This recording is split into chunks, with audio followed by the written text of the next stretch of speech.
Thiruvananthapuram medical കോളേജിലെ ശസ്ത്രക്രിയാ പ്രതിസന്ധിയിൽ ഡോക്ടർ ഹാരിസ് ഹസന്റെ വെളിപ്പെടുത്തൽ ശരിവെച്ച് വിദഗ്ധ സമിതി റിപ്പോർട്ട്. ഉപകരണങ്ങൾ വാങ്ങുന്നതിലും അറ്റകുറ്റപ്പണിയിലും കാലതാമസം ഉണ്ടായി എന്ന് റിപ്പോർട്ടിൽ പരാമർശമുണ്ട്. ഡോക്ടർ ഹാരിസ് ഹസന്റെ തുറന്നു പറച്ചിൽ ഔദ്യോഗിക ചട്ടലംഘനമാണ് എന്ന് റിപ്പോർട്ട് ചൂണ്ടിക്കാട്ടുന്നുണ്ടെങ്കിലും നടപടിക്ക് ശുപാർശയില്ല.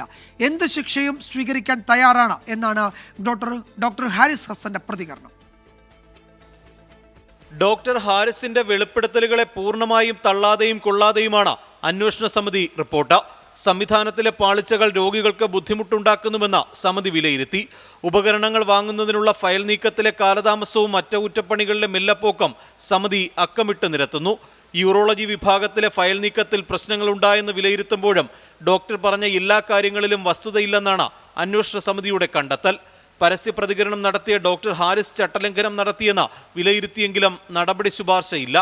എന്നാൽ നടപടി പ്രതീക്ഷിച്ച ഡോക്ടർ ഹാരിസ് ചുമതലകൾ കൈമാറി. വകുപ്പ് മേധാവി സ്ഥാനം ഒഴികെയല്ല എനിക്ക് ഇന്ന് സസ്പെൻഷനോ അങ്ങനെയുള്ള ശിക്ഷാ നടപടിയോ മാറ്റി നിർത്തുകയോ ചെയ്തു കഴിഞ്ഞാൽ ഡിപ്പാർട്ട്മെന്റ് പ്രവർത്തനം തടസ്സപ്പെടാതിരിക്കാൻ വേണ്ടി ഡിപ്പാർട്ട്മെന്റിന്റെ എല്ലാ കാര്യങ്ങളും അടുത്ത തൊട്ട് ജൂനിയർ ഡോക്ടറെ എല്ലാം ഏൽപ്പിച്ചിട്ടുണ്ട്.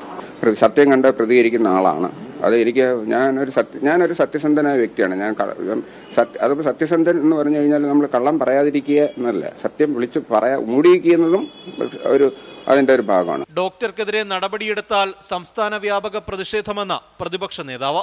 ഇങ്ങനൊരു സത്യം ഒരാൾ തുറന്നു പറഞ്ഞതിന്റെ പേരിൽ അദ്ദേഹത്തിനെതിരെ നടപടിയെടുത്താൽ അതിനെതിരായിട്ടുള്ള അതിശക്തമായ പ്രതിഷേധം കേരളത്തിലുണ്ടാവും.